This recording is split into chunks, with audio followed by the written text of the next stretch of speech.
E aí, pessoal, já começaram a usar aí a telefisioterapia como forma de atendimento?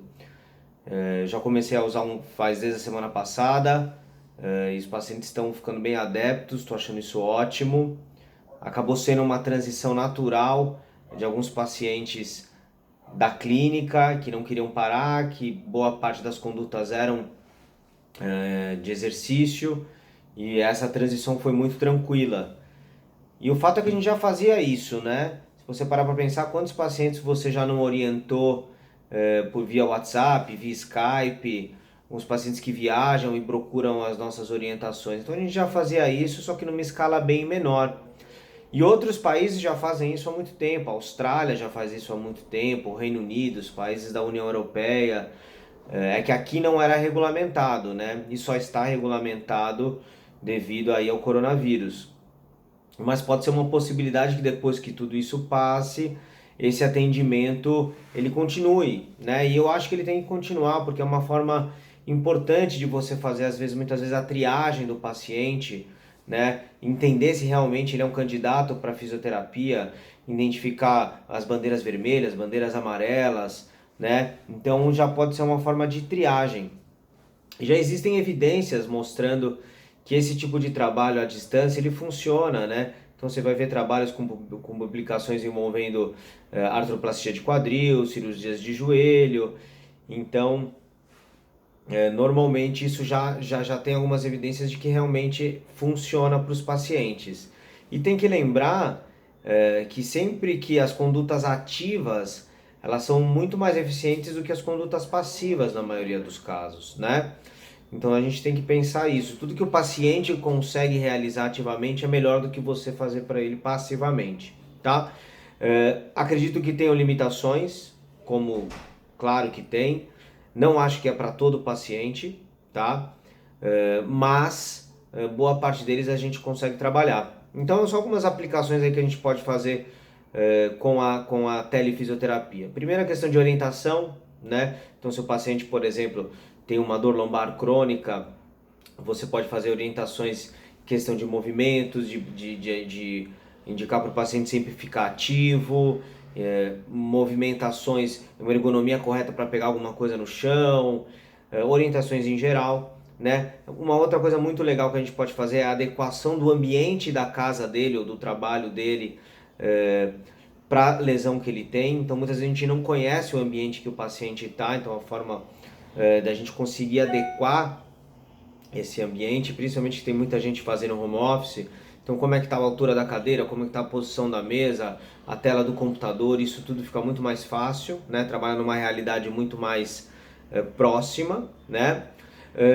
A gente pode ter uma questão de supervisionar os exercícios, né? Então a gente passa um programa de exercícios e a gente avalia a mecânica do movimento, avalia os movimentos, como a gente faz na clínica, a gente faz através do vídeo.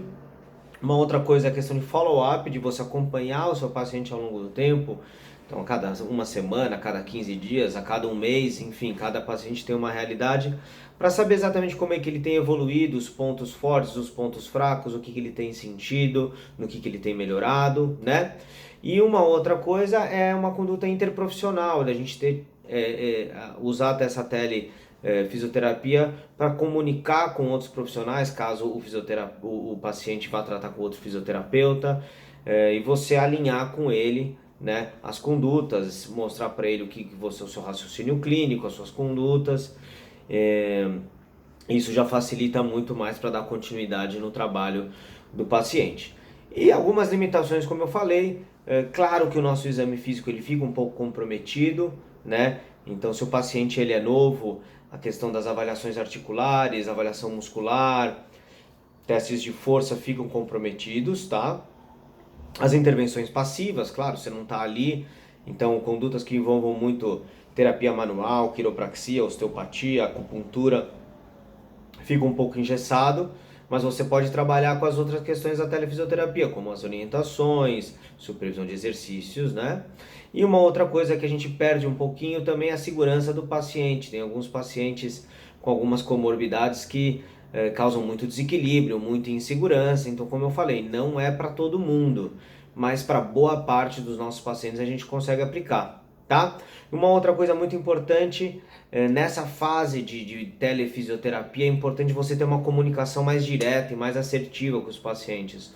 Muitas vezes os pacientes contam histórias que às vezes não estão te trazendo informações, né? Então você tem que ser mais objetivo nas suas perguntas, saber exatamente o que perguntar, para você tirar informações que te trazem relevância, né? Então, por exemplo, perguntar a questão das red flags, se tem febre, se tem perda de peso, se tem uma dor constante, como é que ele se sente emocionalmente, aí já pensando nas yellow flags. Outras perguntas como, por exemplo, há quanto tempo ele sente essa dor, se tem mais de 3 meses, já me determina se é agudo ou crônico, né?